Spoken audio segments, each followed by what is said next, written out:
নমস্কার বন্ধুরা, welcome back to my YouTube channel. আজকে দেখো পটল চিংড়ি। গ্যাস ধরিয়ে কড়া বসে কড়াই তেল গরম হতে দেবো। তেল গরম হয়ে গেলে কেটে রাখা পটল নুন হলুদ দিয়ে ভালো করে ভেজে নেবো।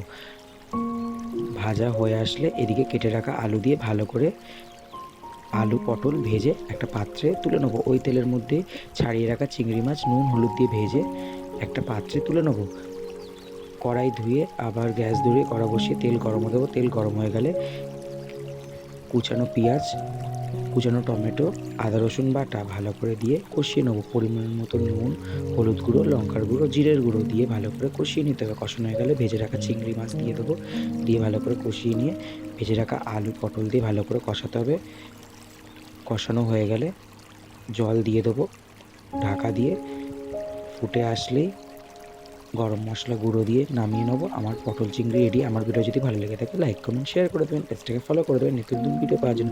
নেক্সট কোনো ভিডিও